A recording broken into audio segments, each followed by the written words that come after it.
Hello everyone, welcome to my channel CTET and KVS classes. Myself Mousami. तो आप सब कैसे हो? आई होप आप सब बहुत ही बढ़िया होंगे और आपकी केवीएस पीआरटी की एग्ज़ाम भी बहुत अच्छी तरीके से जा रही होगी। तो आज बहुत दिनों के बाद हम लोग मिल रहे हैं। तबीयत खराब होने के कारण कुछ दिनों से हमारी क्लास जो है वो नहीं हो पा रही थी, लेकिन आज से हमारी क्लास जो है वो रेगुलर रहेगी और एक नई तरीके से हम लोग शुरू करेंगे। तो चलिए शुरू करते हैं। तो सबसे पहले जो भी चैनल से नए जुड़े हैं वो लोग चैनल को सब्सक्राइब जरूर कर लीजिएगा, बेल आइकन दबा लीजिएगा ताकि आपको नोटिफिकेशन मिल सके। तो आज से हम लोग कुछ भी पढ़ाई नहीं करने वाले हैं, कोई पढ़ाई आज हमारी नहीं होने वाली है। आज सिर्फ और सिर्फ हम कुछ बातें करेंगे। किन चीज़ों पे? तो कुछ गलतियों पे जो आप लोग केवीएस के एग्ज़ाम के दौरान किया है, जो आप लोग अदर टीचिंग एग्ज़ाम के दौरान करते हो, उन गलतियों पे बातें करेंगे। साथ ही साथ हम लोग प्लान के बारे में, यानी अगर आप एक शिक्षक बनना चाहते हो तो आप किस तरीके से अपनी रणनीति को बनाएं ताकि आपका सिलेबस जो है वो कंप्लीट हो सके।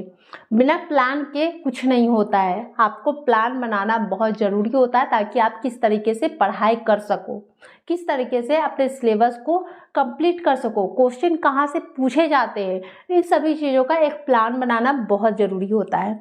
और साथ ही किस जगह पे आप गलतियां करते हो ताकि आप एग्ज़ाम क्वालिफाइड नहीं कर पाते। हर बच्चा एग्ज़ाम क्वालिफाई कर सकता है, लेकिन कुछ गलतियों के कारण क्या होता है, वो क्वालिफाई नहीं कर पाते और उन्हें पता भी नहीं होता है कि वो गलतियां कहाँ कर रहे हैं, किस जगह पे वो मिस्टेक कर रहे हैं ताकि वो एग्ज़ाम क्वालिफाई नहीं कर पा रहे हैं। तो इन सब चीज़ों पे बातें करेंगे। तो सबसे पहली गलती है वो क्या है?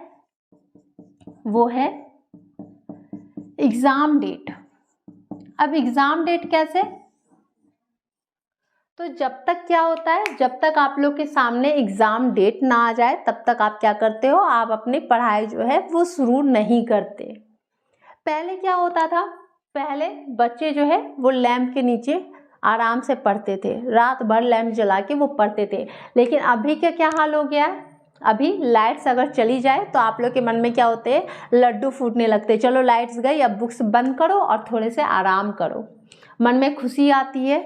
तो अब जो है ह्यूमन नेचर जो है वो बदल रहा है, चेंज हो रहा है समय, जो कि सही नहीं है। आपको क्या करना चाहिए, आपको अपनी तैयारी पहले से शुरू करनी पड़ेगी। चाहे आप कोई भी एग्ज़ाम देने वाले हो या फिर आप बीएड अपीयरिंग वाले ही क्यों ना हो, आप लोग अभी से अपनी तैयारी जो है वो शुरू कर दो।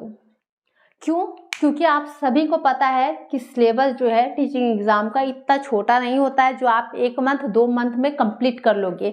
उसके लिए आपको पहले से अपनी तैयारी शुरू करनी पड़ेगी और पहले से कॉन्सेप्ट को है क्लियर करना पड़ेगा।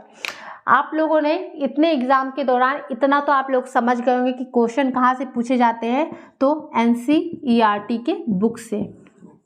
अभी आप लोगों का केवीएस का एग्ज़ाम हुआ, पीजीटी में क्वेश्चन पूछे गए एनसीईआरटी के बुक से, टीजीटी के में पूछे गए एनसीईआरटी के बुक से, यहाँ तक कि जो आपका पीआरटी का एग्ज़ाम चल रहा है उसमें भी क्वेश्चन कहाँ से थे, तो एनसीईआरटी के बुक से। यानी आपके हिंदी के भी जो क्वेश्चन पूछे गए थे, हिंदी में कुछ कविताओं से क्वेश्चन आए थे, वो कविता कहाँ से थे, तो वो 1 to 5th एनसीईआरटी के बुक से थे। क्लियर है? तो आपको तो इतना समझ में आ गया कि क्वेश्चन जो है वो आपके एनसीईआरटी के बुक से रहेंगे और एनसीईआरटी के बुक्स को कंप्लीट करना 1 मंथ 2 मंथ में वो संभव नहीं है।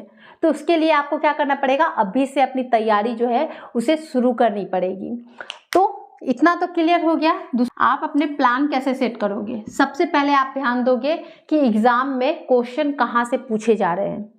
क्लियर हो गया है आपको? एनसीईआरटी के बुक से आपके क्वेश्चन रहते ही है, चाहे वो कोई भी एग्ज़ाम क्यों ना हो, आपके एनसीईआरटी के बुक से क्वेश्चन पूछेंगे।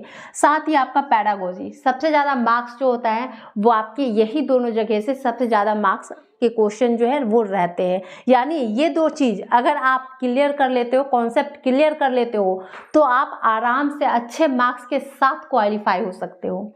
तो इसके लिए आपको क्या करना पड़ेगा, इसके लिए आपको अभी से अपनी तैयारी शुरू करनी पड़ेगी, क्योंकि ये 2 जो है इसके लिए आपको मेहनत अभी से ही करना होगा। तो हम लोग कल से क्या करेंगे, 6 to 8 एनसीईआरटी सीरीज, कल से हमारी 6 to 8 एनसीईआरटी की सीरीज शुरू होगी, साथ ही 1 to 5 एनसीईआरटी, साथ ही पेडागोजी। अब हम लोग कल से क्या करेंगे, कल से हमारी 6 to 8 जो एनसीईआरटी की बुक है उसकी सीरीज क्लास जो है वो शुरू कर देंगे, यानी हर चैप्टर को हम लोग कॉन्सेप्ट को क्लियर करते हुए एनसीईआरटी के बुक्स को कंप्लीट करेंगे। आप सभी को पता है एनसीईआरटी की बुक्स लेके आप बैठो 1 सप्ताह 2 सप्ताह, उससे ज़्यादा आप एनसीईआरटी को नहीं पढ़ सकते हो, आपसे कहीं ना कहीं वो छूट ही जाता है। तो उसके लिए बेटर तरीका क्या है कि आप क्लास में ही पढ़ो उन चैप्टर्स को और क्लास में ही उन चैप्टर्स को कंप्लीट कर लो, ताकि आपको उसके लिए अलग से मेहनत ना करनी पड़े।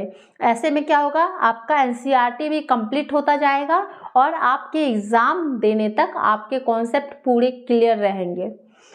ठीक है, तो हम लोग एनसीईआरटी की सीरीज शुरू करेंगे 6 to 8 और 1 to 5, क्योंकि अगर आपको पीआरटी प्राइमरी के शिक्षक बनना चाहते हो तो आपको 1 to 5 एनसीईआरटी की बुक्स पढ़नी ही है। टीजीटी के एग्ज़ाम देना है तो आपको 6 to 8 की एनसीईआरटी के बुक्स को क्लियर करना पड़ेगा। ठीक है, तो हम लोग जैसे ही हमारी 6 to 8 कंप्लीट हो जाती है एनसीईआरटी की बुक, तो हम क्या करेंगे 9 to 10 9th 10th के भी एनसीईआरटी के बुक्स को क्लियर कर लेंगे। ठीक है, क्योंकि आप अगर 1 to 10 एनसीईआरटी के बुक्स को अच्छे से पढ़ लेते हो तो आप कोई भी एग्ज़ाम जो है आराम से क्वालिफाई कर सकते हो, क्योंकि सबसे ज़्यादा क्वेश्चन जो है वो इन्हीं सबसे पूछे जाते हैं। क्लियर है यहाँ तक? और साथ ही हम लोग पेडागोजी को भी लेके चलेंगे। पेडागोजी से भी अच्छे क्वेश्चन पूछे जाते हैं, ज़्यादा मार्क्स के क्वेश्चन पूछे जाते हैं। तो हमारा फोकस किन चीज़ों पे रहेगा, जो सबसे ज़्यादा मार्क्स के क्वेश्चन जहाँ से आते हैं, यानी आपके एनसीईआरटी के बुक और साथ ही आपके पेडागोजी, इन चीज़ों पे हमारा फोकस रहेगा और कल से हम इसे शुरू करेंगे। क्लियर है? और क्लास के साथ ही आप लोग क्या करेंगे, आपके जो जितने भी एनसीईआरटी के चैप्टर्स हैं वो सारे कंप्लीट होते जाएंगे। तो बस आज के लिए इतना ही। तो वीडियो पसंद आई हो तो वीडियो को लाइक, शेयर और चैनल को सब्सक्राइब जरूर कर लीजिएगा। Thank you.